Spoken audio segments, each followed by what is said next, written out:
sangre sobre nieve. Un contraste sobrecogedor contra el paisaje blanco. La joven yacía inmóvil, su cabello dorado extendido sobre el suelo congelado como rayos de un sol que se desvanecía. Su aliento, apenas visible en el aire helado, se debilitaba con cada momento que pasaba. ¿Qué terrible secreto podría poseer esta inocente doncella que llevaría a un hombre poderoso a sentenciarla a una muerte helada? ¿Quién abandonaría tal belleza al despiadado abrazo del invierno? Mientras los copos de nieve se posaban sobre su pálido rostro, sus dedos aún aferraban un misterioso medallón contra su pecho. El viento aullaba entre los antiguos pinos, ahogando los latidos cada vez más débiles de su corazón.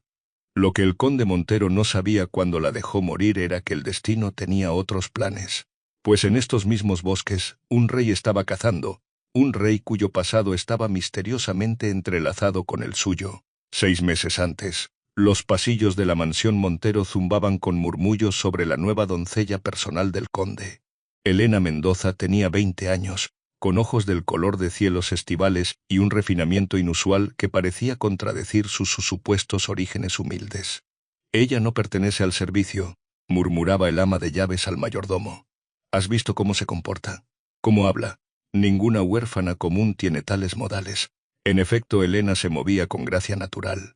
Aunque realizaba sus tareas con diligencia, había algo en su porte que sugería nobleza. Los demás sirvientes mantenían su distancia, tanto intimidados como curiosos. Elena había llegado a la mansión 3 meses después de la muerte de su madre, su única familia y conexión con el pasado. En su lecho de muerte, su madre había presionado un extraño medallón en la palma de Elena. «Nunca te separes de esto», había susurrado, su voz apenas audible. «Manténlo siempre oculto. Te protegerá cuando yo no pueda». Elena obedeció sin entender por qué. El medallón estaba bellamente elaborado, un escudo de plata con un halcón y una leona, incrustado con un pequeño rubí en su centro. Lo mantenía con un cordón de cuero alrededor de su cuello, oculto bajo sus ropas. Por las noches, sola en su pequeña habitación, Elena a menudo sostenía el medallón y recordaba las extrañas últimas palabras de su madre. «Recuerda, pase lo que pase, la sangre real no puede ser diluida por las circunstancias». Elena había asumido que eran simplemente los desvaríos febriles de una mujer moribunda. No tenía motivos para cuestionar sus orígenes sencillos, la hija de una costurera que había trabajado para familias adineradas toda su vida. Sin embargo, a veces en sueños, Elena veía rostros desconocidos llamándola por otro nombre y salones mucho más grandiosos que cualquiera que hubiera conocido. Poco sabía que su presencia en la mansión Montero no era ningún accidente, y que el conde había estado buscando a alguien exactamente como ella durante casi 2 décadas. El conde Alfonso Montero era conocido en toda la provincia por su encanto en sociedad y su crueldad a puertas cerradas. A los 45 años, su cabello oscuro estaba veteado de plata en las sienes, añadiendo a su apariencia distinguida. Viudo desde hacía 5 años, se había vuelto cada vez más reservado, organizando menos bailes y apareciendo con menor frecuencia en la corte. Lo que la sociedad noble no sabía era que el conde Montero albergaba oscuras ambiciones que se extendían mucho más allá de los límites de su propiedad. Sus sirvientes sabían que era mejor no hablar de sus frecuentes arranques de ira, su misteriosa correspondencia o los extraños visitantes que llegaban en plena noche. Elena había captado la atención del conde desde su primer día. Inicialmente asumió que su interés era la misma atención indeseada que muchas jóvenes sirvientas recibían de sus amos. Pero había algo diferente en la forma en que la observaba, no solo con deseo, sino con cálculo y algo que se asemejaba al miedo. Una noche, mientras Elena servía vino en el estudio del conde, él la llamó más cerca. «Ese colgante que llevas bajo tu vestido», dijo casualmente, aunque sus ojos eran intensos. «¿Puedo verlo?» Elena se quedó inmóvil. «No llevo ningún colgante, mi señor», mintió con el corazón acelerado. La sonrisa del conde no llegó a sus ojos. «Vamos, he notado la cadena alrededor de tu cuello. Muéstramelo». A regañadientes, Elena sacó el medallón. En el momento en que el conde lo vio, su rostro se transformó. Sus ojos se ensancharon, su complexión palideció, y su mano tembló al extenderla hacia él. «¿Dónde conseguiste esto?», exigió, con la voz apenas controlada. «Era de mi madre, mi señor», respondió Elena, confundida por su reacción. El conde se compuso rápidamente. pero no antes de que Elena captara un vistazo de algo peligroso en su expresión, una mezcla de triunfo y temor. «Una bonita baratija», dijo soltándolo. «Te queda bien». Esa noche, el conde Montero abrió un compartimento oculto en su estudio y recuperó un antiguo documento que llevaba el mismo escudo que el medallón de Elena. Sus dedos trazaron la tinta desvanecida de un árbol genealógico, deteniéndose en el nombre de una princesa presuntamente muerta hacía 18 años. «Después de todo este tiempo», susurró para sí mismo, «la llave de todo ha caminado directamente hasta mi hogar». Mientras la primavera florecía en el campo, el interés del conde Montero en Elena se intensificó. Ya no simplemente observándola desde la distancia, comenzó a insertarse en su rutina diaria. Solicitó que ella sirviera personalmente sus comidas, la asignó a arreglar flores en sus aposentos privados, e insistió en que le leyera por las noches, afirmando que su voz calmaba su mente turbada. Los otros sirvientes notaron este trato especial con una mezcla de envidia y preocupación. «Ten cuidado», advirtió la vieja ama de llaves a Elena. «La atención del conde no es la bendición que podrías pensar». Pero el conde fue astuto en su enfoque. Alternaba entre intimidación y amabilidad inesperada. Cuando Elena cometía errores menores, sus reprimendas eran severas pero seguidas por una generosidad sorprendente. Una cinta de seda para su cabello, permiso para tomar prestados libros de su biblioteca, un día de descanso cuando parecía cansada. «Eres diferente a los demás», le dijo una noche mientras ella organizaba su estantería. «Mereces más que la vida de una sirvienta». Elena mantuvo su guardia, recordando las advertencias de su madre sobre los hombres poderosos, pero lentamente la persistente atención del conde comenzó a desgastar sus defensas. El punto de inflexión llegó durante el solsticio de verano. El conde había despedido a todos los demás sirvientes para la noche, solicitando que solo Elena permaneciera para servir vino durante su cena solitaria.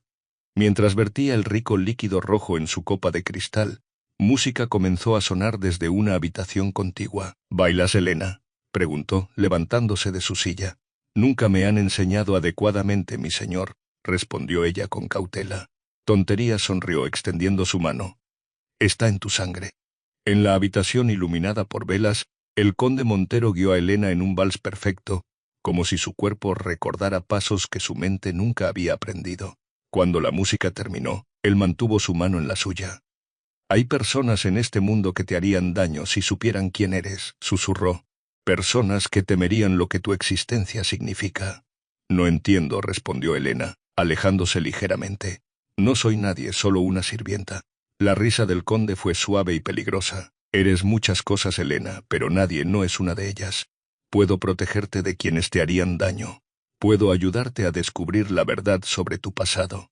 «¿Qué verdad?», preguntó ella con el corazón acelerado. En lugar de responder, trazó el contorno de su medallón oculto a través de su vestido. «Todo a su debido tiempo. Pero debes saber esto, tu madre hizo bien en confiarte a mi cuidado. Solo yo puedo mantenerte a salvo de aquellos que te han estado buscando todos estos años».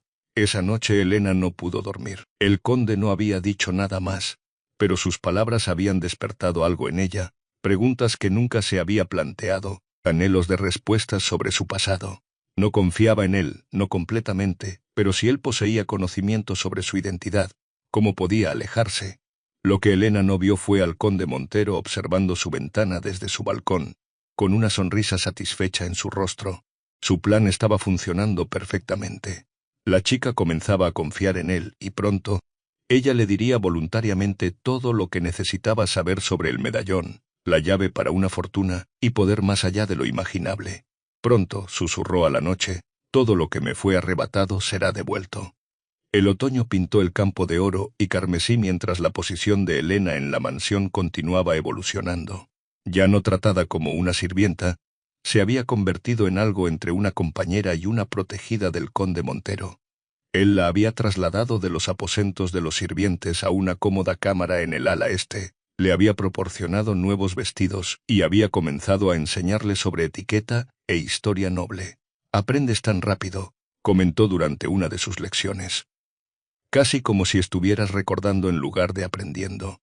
Elena se había vuelto cada vez más curiosa sobre el interés del conde en ella. Aunque una parte de ella permanecía cautelosa, no podía negar su hambre de conocimiento sobre su pasado.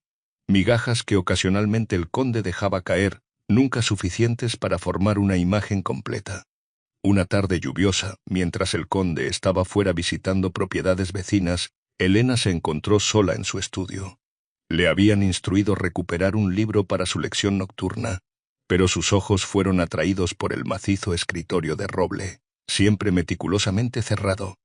Hoy, sin embargo, en su prisa por partir, el conde había dejado una llave en el cajón central. Elena dudó solo brevemente antes de permitir que su curiosidad superara su cautela. Dentro del escritorio encontró correspondencia, libros de contabilidad y finalmente, en un compartimento oculto, un portafolio de cuero atado con cinta. Sus manos temblaban mientras lo abría, revelando documentos amarillentos que llevaban el mismo escudo que su medallón. Sus ojos se ensancharon mientras leía decretos reales, registros de nacimiento y un árbol genealógico del vecino reino de Aldoria. Al final del árbol había un nombre que le heló la sangre: Princesa Isabel de Aldoria, con su fecha de nacimiento coincidiendo exactamente con la de Elena. Junto a los documentos yacía un trozo rasgado de pergamino que describía un devastador incendio en el Palacio Real de Aldoria hacía 18 años. Toda la familia real había perecido, incluida la joven princesa. Las manos de Elena temblaban mientras comparaba el medallón alrededor de su cuello con el escudo real en los documentos. Eran idénticos. ¿Podría ser posible? ¿Era ella esta princesa perdida? Y si era así, ¿por qué el conde Montero había ocultado esta información mientras fingía ayudarla a descubrir su pasado? Pasos en el pasillo la sobresaltaron. Rápidamente, reemplazó los documentos, pero guardó un pequeño retrato, una miniatura pintada de una mujer con sus mismos ojos, llevando el mismo medallón. Cuando el conde Montero regresó esa noche, Elena lo confrontó, el retrato fuertemente sujeto en su mano. ¿Quién soy realmente?, exigió. ¿Y por qué me has estado mintiendo? La expresión del conde cambió de sorpresa a cálculo y luego a una convincente muestra de remordimiento. Estaba esperando el momento adecuado, dijo suavemente. Quería protegerte del impacto de la verdad. Junto al fuego, acompañados de vino, tejió una historia que era en parte verdad, en parte engaño. Sí, ella era la princesa Isabel de Aldoria. Sí, su familia había sido asesinada en un incendio. Pero afirmó que él la había rescatado cuando era niña, confiándola a una sirviente leal, la madre de Elena, para criarla en secreto. Hay quienes todavía desean eliminar a cualquier heredero al trono de Aldoria, explicó. Te he estado protegiendo todos estos años. ¿Por qué revelarme esto ahora?, preguntó Elena, aún suspicaz.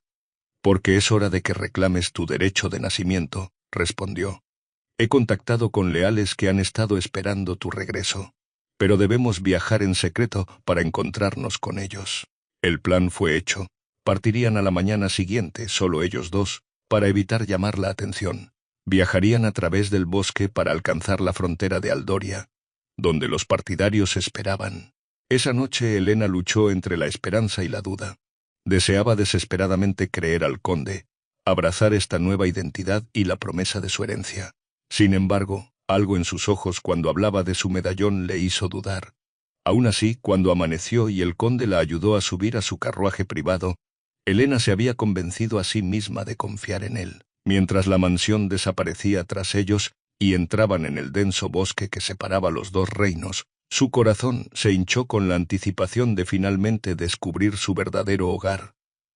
No notó a los sirvientes del conde descargando su equipaje de la parte trasera del carruaje antes de que entraran en la parte más profunda del bosque. Tampoco vio al conde deslizar una daga en su bota mientras la ayudaba a volver al carruaje después de un breve descanso.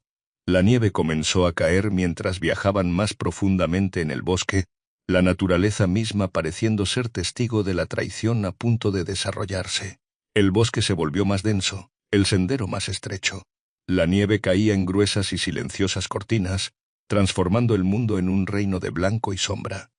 Dentro del carruaje, Elena se acurrucaba bajo mantas de piel, observando su aliento formar nubes en el aire helado. ¿Cuánto falta?, preguntó, notando el cielo que rápidamente oscurecía. Habían estado viajando durante horas, mucho más de lo que debería haber durado el viaje. No mucho ahora, respondió el conde Montero, su voz extrañamente desapegada. Pronto llegaremos a nuestro destino. Algo en su tono envió un escalofrío a través de Elena que nada tenía que ver con el frío. Aferró su medallón bajo su capa, obteniendo consuelo de su familiar peso. De repente el carruaje se detuvo bruscamente. El conde salió para hablar con el conductor. A través de la ventana escarchada, Elena vio dinero cambiar de manos antes de que el conductor subiera de nuevo a su asiento. «Continuamos a pie desde aquí», anunció el conde, abriendo la puerta del carruaje. «El camino adelante es demasiado estrecho».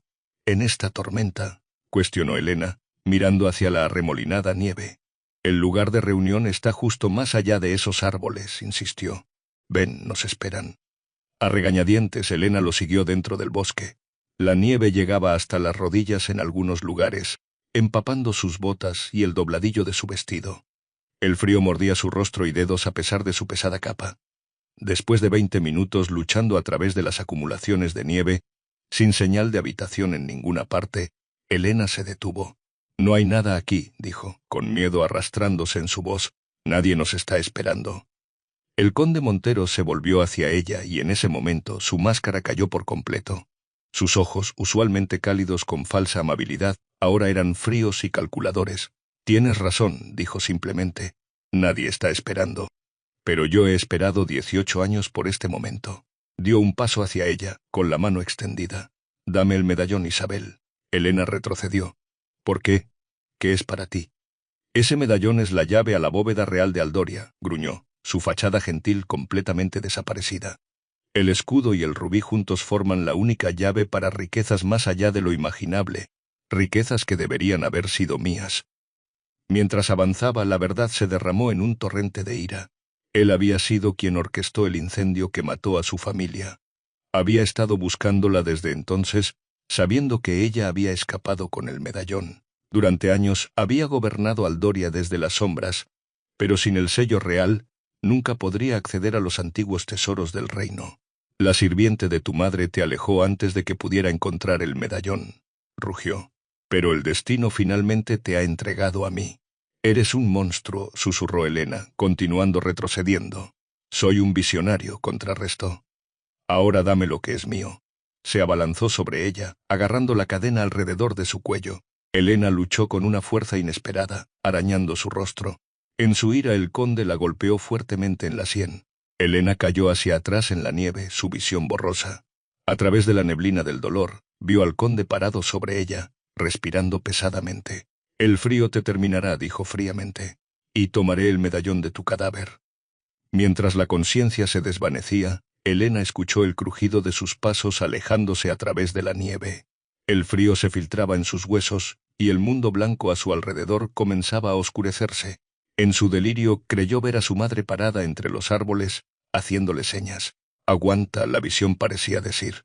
«Tu historia no ha terminado». Los copos de nieve se posaron en sus pestañas mientras la oscuridad la reclamaba. El rey Rodrigo Alvear y su partida de caza no habían pretendido aventurarse tan profundamente en el bosque. A los 45 años el rey todavía estaba en su mejor momento, alto y fuerte, con una barba oscura ahora salpicada de plata y ojos que habían visto tanto la guerra como la sabiduría. A diferencia de muchos nobles que trataban la caza como mero deporte, el rey respetaba el bosque y sus criaturas, tomando solo lo que era necesario y honrando las tradiciones ancestrales. «La tormenta empeora, Su Majestad», advirtió su capitán. «Deberíamos regresar al castillo». El rey estaba a punto de estar de acuerdo cuando su mejor sabueso de caza comenzó a ladrar urgentemente, arañando la nieve y tirando de su correa. «¿Qué pasa, muchacho?», preguntó el rey, soltando al sabueso. El perro se lanzó a través de las acumulaciones de nieve, siguiendo algún rastro invisible para los hombres. Intrigado, el rey lo siguió con su guardia cerca. Lo que encontraron en el claro detuvo el corazón del rey. Una joven yacía medio enterrada en la nieve, su cabello dorado extendido a su alrededor como un halo, su piel casi tan blanca como la nieve misma. «Rápido», ordenó el rey, corriendo a su lado. Mientras se arrodillaba junto a ella, quitando la nieve de su rostro, algo captó su mirada, una cadena alrededor de su cuello. Con dedos delicados, extrajo un medallón que había caído a un lado de su garganta. En el momento en que vio el escudo real de Aldoria, el halcón y la leona con el centro de rubí, el rey se quedó inmóvil en incredulidad. «Imposible», susurró, mirando fijamente el rostro inconsciente de la mujer.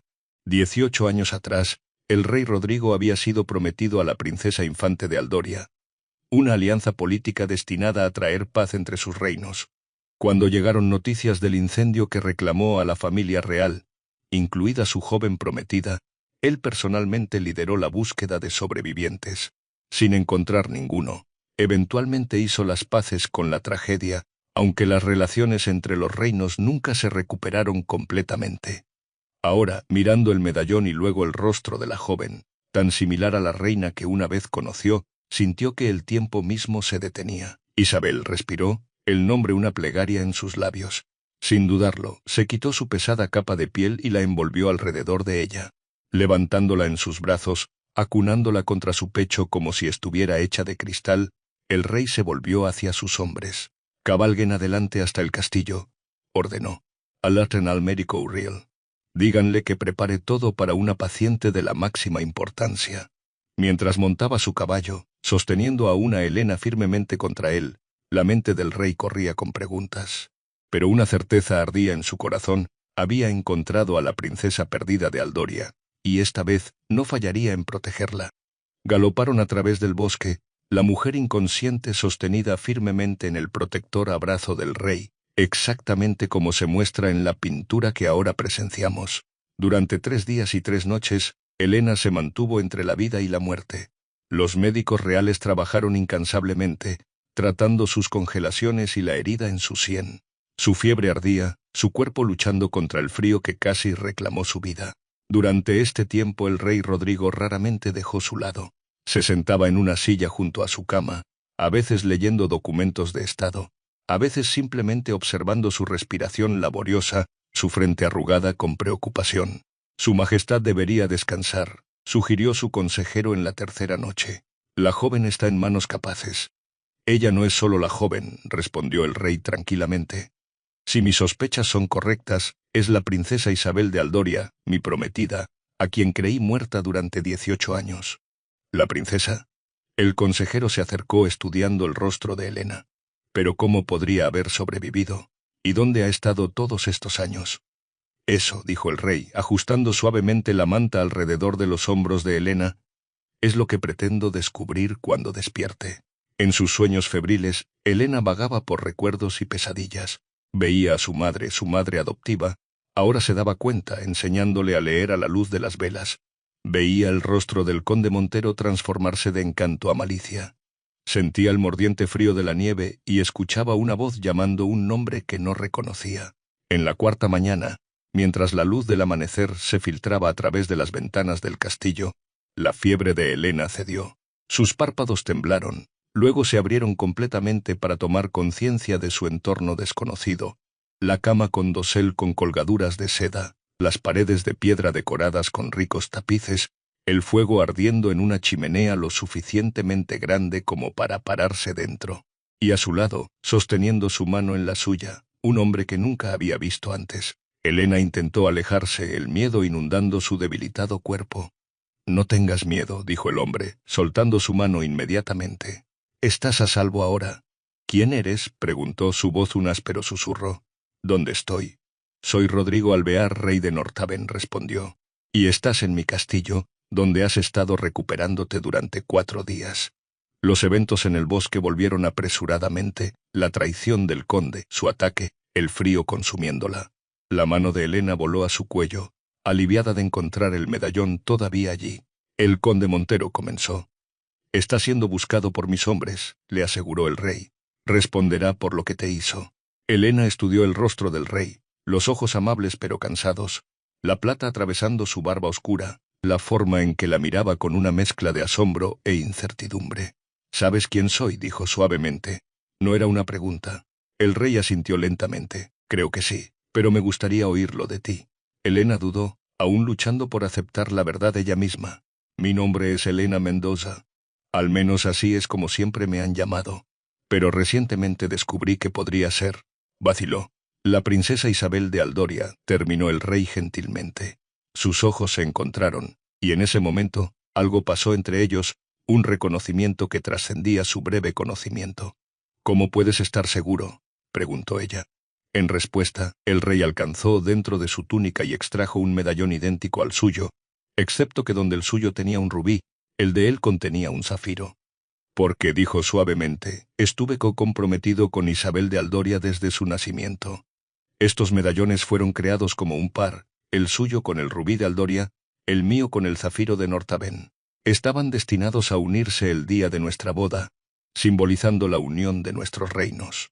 Helena miró fijamente los medallones coincidentes, sintiendo el peso del destino asentándose sobre sus hombros. Hay mucho más que contarte, dijo el rey, cuando estés más fuerte. Pero Helena ya sabía que su vida había cambiado irrevocablemente, y que el hombre ante ella sería central para cualquier futuro que la esperara. A medida que Helena recuperaba sus fuerzas en los días siguientes, el rey Rodrigo gradualmente revelaba toda la verdad de su herencia. Cada tarde caminaban en el jardín interior del castillo, el rey apoyando sus aún débiles pasos, mientras él desplegaba la historia de su pasado como páginas de un libro olvidado. Aldoria y Nortaben habían sido rivales por generaciones, explicó mientras se sentaban junto a una fuente. Tu padre, el rey Eduardo, y yo estábamos determinados a terminar con el conflicto. Nuestro acuerdo de compromiso, tú te casarías conmigo cuando alcanzaras la mayoría de edad, estaba destinado a unir nuestros reinos para siempre. Helena intentó reconciliar estas historias con su vida como sirvienta. Pero el incendio, ¿cómo sobreviví? El rostro del rey se oscureció. Lo que estamos descubriendo sugiere que no hubo nada accidental en ese incendio. Fue cuidadosamente planeado, cada salida bloqueada excepto una. Mostró a Helena antiguos mapas del palacio de Aldoria, señalando un pasaje secreto conocido solo por la familia real. Tu nodriza Lucía debió haberte llevado a través de este pasaje. Encontramos evidencia años después de que alguien había escapado por este camino. Pero para entonces el rastro se había enfriado. Lucía, susurró Helena, el nombre despertando algo profundo en su memoria. Su madre adoptiva a veces se llamaba así cuando estaban solas. Ella me crió como su hija, se dio cuenta Helena en voz alta. Nunca me dijo quién era realmente, solo que mantuviera a salvo el medallón. Te estaba protegiendo, confirmó el rey. Después del incendio, el conde Montero rápidamente se posicionó como regente, afirmando representar a parientes lejanos de la familia real. Ha estado gobernando efectivamente Aldoria a través de nobles marioneta desde entonces. ¿Pero por qué?, preguntó Helena. ¿Qué ganaba? Poder inicialmente, respondió el rey. Pero creo que su objetivo final era el tesoro real de Aldoria. Explicó que generaciones atrás, los mayores tesoros de Aldoria habían sido sellados en una bóveda que solo podía abrirse con el sello real, su medallón. La leyenda dice que el tesoro incluye no solo oro y joyas, sino antiguos artefactos de inmenso poder, continuó el rey. Montero nunca podría reclamarlos sin tu medallón. Mientras el crepúsculo caía y los sirvientes encendían las lámparas del jardín, el rey condujo a Helena a una pintura cubierta en un nicho tranquilo. Hay algo que deberías ver, dijo quitando suavemente la tela. Helena jadeó. El retrato mostraba a una familia, un hombre regio con ojos amables, una hermosa mujer con el cabello dorado de Helena, y entre ellos, una niña pequeña de quizás 2 años, aferrando un medallón de rubí. Mi familia, susurró Helena, lágrimas llenando sus ojos mientras extendía la mano para tocar el lienzo. Sí, dijo el rey suavemente. Y esto fue encargado el día que nuestro compromiso se formalizó. Dirigió su atención al fondo de la pintura, donde una versión más joven de él mismo se encontraba respetuosamente a un lado. Yo estaba allí, dijo. Te sostuve en mis brazos y prometí a tu padre que te protegería y cuidaría siempre. Helena estudió su rostro en el retrato, luego miró al hombre a su lado, 18 años mayor pero con los mismos ojos firmes. Me estuviste buscando todos estos años, se dio cuenta. El rey asintió. Al principio para encontrar algún sobreviviente, luego para honrar a los muertos. Nunca creí realmente que hubiera sobrevivido, hasta que te encontré en la nieve. Mientras regresaban al castillo, la mente de Helena giraba con revelaciones. Era una princesa, su familia había sido asesinada, la mujer que la crió había salvado su vida. Y el rey a su lado, el hombre destinado a ser su esposo en un arreglo político hecho antes de que ella pudiera siquiera hablar, nunca había abandonado su compromiso con su familia. Esa noche, sola en su cámara, Helena se paró frente a un espejo, tratando de verse a sí misma como la princesa Isabel. El rey le había proporcionado atuendos reales, vestidos de seda y terciopelo, joyas acordes a su estatus, pero cuando miraba su reflejo, seguía viendo a Helena, la sirvienta con sueños demasiado grandes para su posición. Un golpe en su puerta interrumpió sus pensamientos. Un guardia real le entregó una pequeña caja de madera y un mensaje del rey. Dentro de la caja yacía un pequeño retrato de su madre, su verdadera madre, la reina de Aldoria, llevando el medallón de rubí. La nota decía simplemente: ella estaría orgullosa de la mujer en que te has convertido, sin importar el nombre que elijas llevar. Helena apretó el retrato contra su corazón, sintiendo por primera vez una verdadera conexión con su herencia real. Era Isabel por nacimiento, Helena por circunstancia, y ahora necesitaría encontrar una manera de honrar ambas partes de sí misma. Fuera de su ventana, en el patio de abajo, notó una actividad inusual: guardias montando a caballo, antorchas siendo encendidas. El reino se estaba movilizando, pero ¿para qué propósito? Aún no lo sabía. La noticia se extendió rápidamente por el castillo: la princesa perdida de Aldoria había sido encontrada. Aunque el rey Rodrigo intentó mantener en secreto la identidad de Helena hasta que pudieran formular un plan, los sirvientes hablaban y los nobles especulaban. En la cámara del Consejo Real, estallaron acalorados debates sobre cómo proceder. Debemos anunciar inmediatamente su supervivencia y reclamar su legítimo trono, argumentó el general Blackwood, el comandante más leal del rey. Eso sería una sentencia de muerte, rebatió Lord Mercer, el consejero diplomático. Montero ha gobernado Aldoria desde las sombras durante 18 años. No se hará a un lado simplemente porque la princesa haya regresado. El rey escuchó todas las opiniones, su rostro grave. Nuestra prioridad debe ser la seguridad de Isabel. Montero creyó haberla eliminado permanentemente. Ahora que ha fracasado, estará desesperado. Lo que ninguno de ellos se daba cuenta era que la conspiración ya había penetrado las murallas del castillo. Un sirviente se escabulló durante la reunión del consejo, cabalgando duramente hacia la frontera de Aldoria, con noticias que enviarían al conde Montero a una rabia asesina. Mientras tanto, Helena comenzaba a abrazar su herencia real. El rey organizó tutores para refrescar su conocimiento de historia, política y etiqueta cortesana. Aunque tenía mucho que aprender, su inteligencia natural y los fragmentos de entrenamiento de la primera infancia que permanecían en su memoria muscular la convirtieron en una estudiante rápida.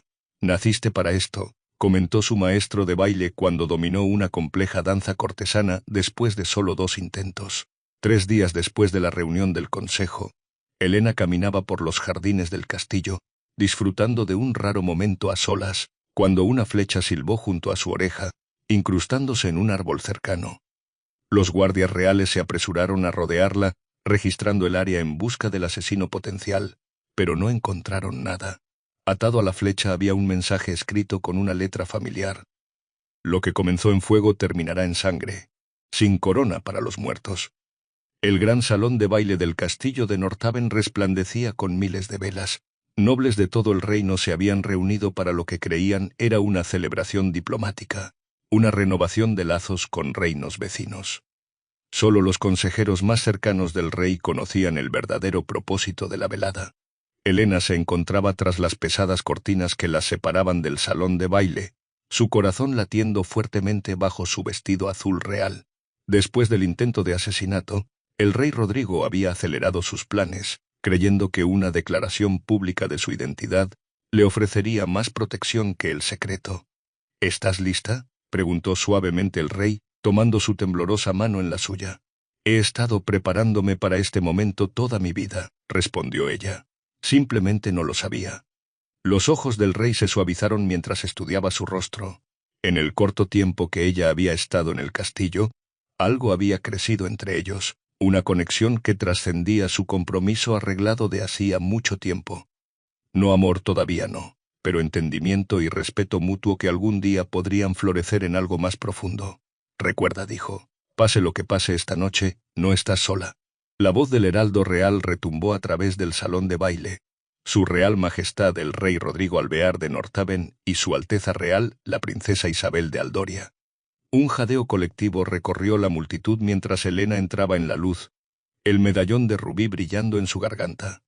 Los susurros se extendieron como un incendio mientras los nobles reconocían el escudo de Aldoria y notaban su notable parecido con la difunta reina.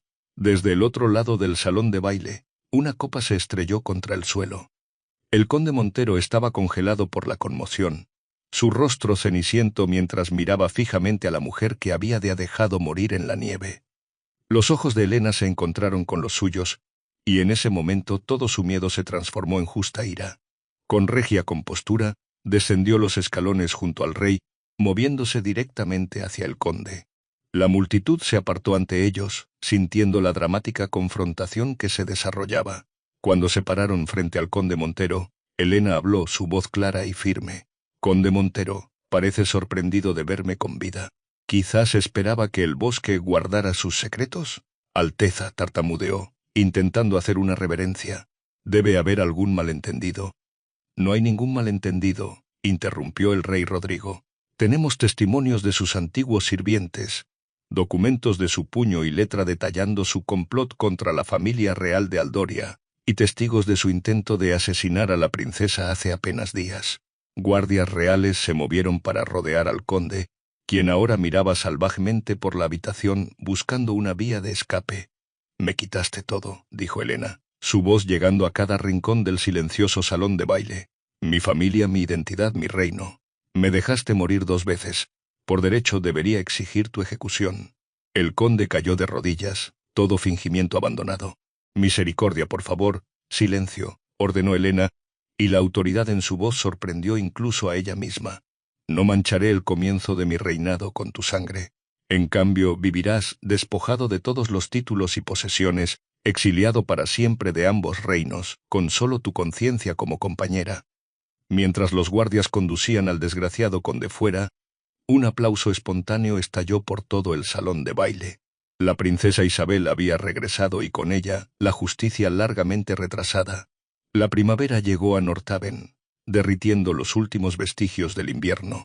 En los 3 meses desde su revelación pública, Helena, ahora oficialmente reconocida como la princesa Isabel, se había estado preparando para reclamar su trono en Aldoria.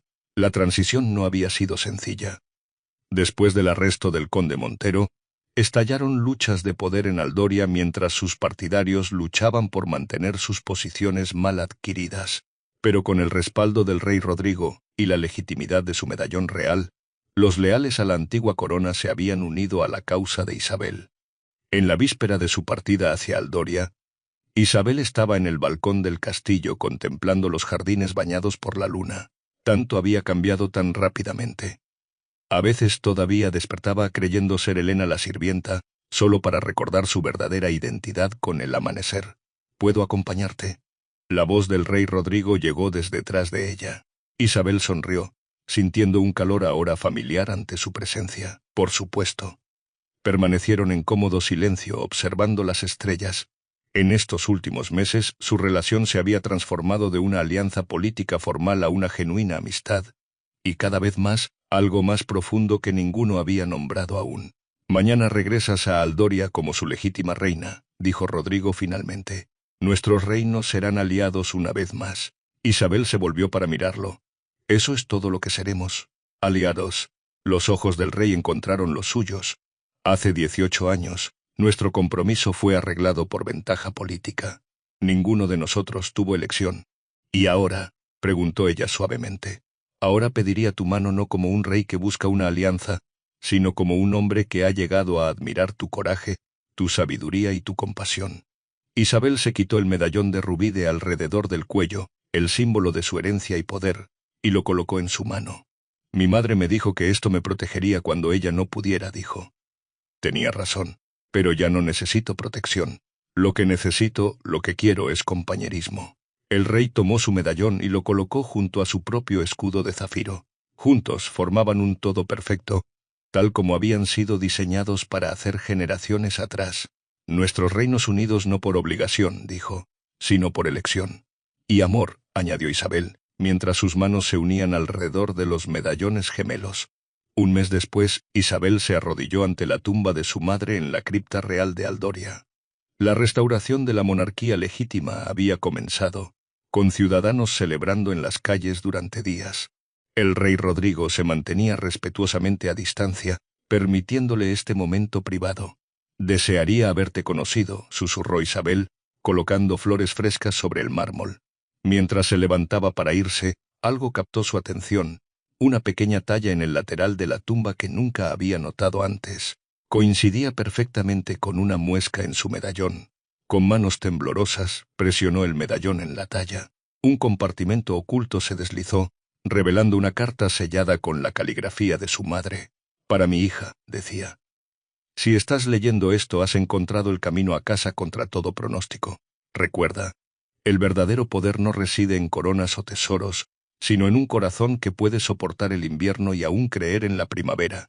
El medallón brillaba en el rayo de sol que se filtraba a través del vitral, su rubí encendiéndose como una promesa cumplida después de 18 años en la oscuridad.